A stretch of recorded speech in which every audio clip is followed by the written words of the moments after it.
مدینے کی روشن گلیوں میں اس رات ایک عجیب سی خاموشی تھی۔ لوگ تو سو چکے تھے مگر فضاؤں میں بے چینی کی لہر دوڑ رہی تھی۔ حضور اکرم صلی اللہ علیہ وسلم کے چہرے انور پر کچھ تھکاوٹ نمایاں تھی۔ کئی دنوں سے طبیعت باری رہتی، جسم کمزور محسوس ہوتا اور بعض اوقات معمول کا کام بھی مشکل لگتا۔ صحابہ کرام اس کیفیت کو محسوس کرتے مگر وجہ سمجھ نہیں آتی۔ انہی دنوں مدینے کے ایک گوشے میں ایک یہودی جادوگر لبید بن عاصم اپنے دل میں شربرا منصوبہ بنا رہا تھا۔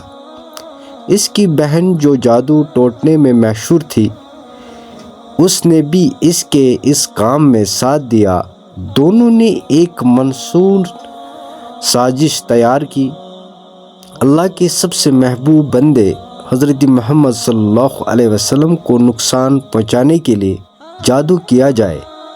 لبید نے حضور اکرم صلی اللہ علیہ وسلم کا استعمال شدہ بال اور کنگھی حاصل کی اور اس پر سخت جادو پڑھ کر ایک پرانے کنویں میں جس کا نام زروان میں چھپا دیا۔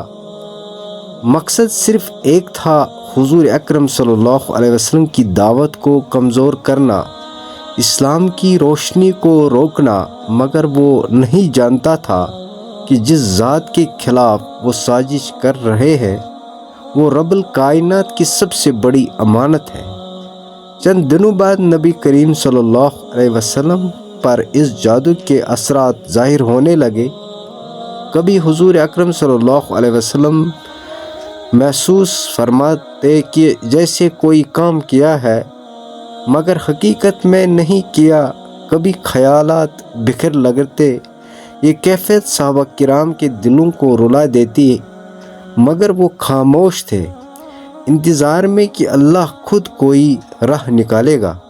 ایک رات حضور صلی اللہ علیہ وسلم نے خواب میں دو فرشتوں کو دیکھا، ایک سرہانے بیٹھا تھا، دوسرا پاؤں کی طرف۔ پہلے فرشتے نے پوچھا، یہ شخص کیسا محسوس کرتا ہے؟ دوسرے نے کہا، اس سے جادو کیا ہے۔ پہلا پوچھتا ہے، کس نے کیا ہے؟ اور جواب ملتا ہے، لبید بن عاصم نے۔ کس چیز پر کیا؟ فرمایا گیا، کنگھی اور اس میں الجھے ہوئے بالوں پر۔ کہاں رکھا ہے؟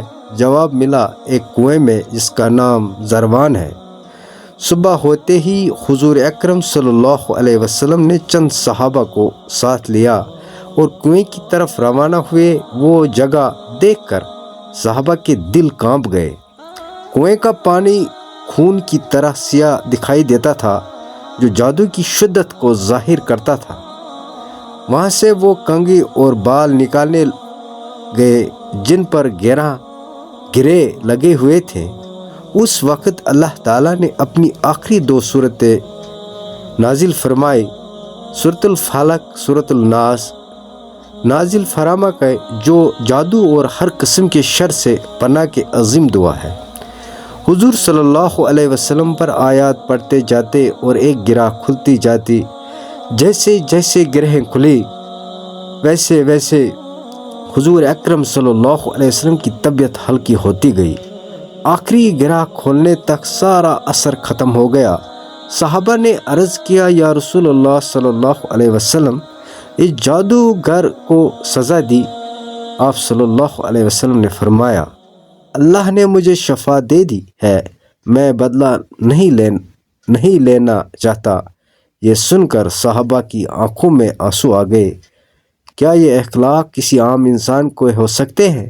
نہیں، یہ وہی ہے جنہیں رب العالمین نے تمام جہانوں کے لیے رحمت بنا کر بھیجا ہے۔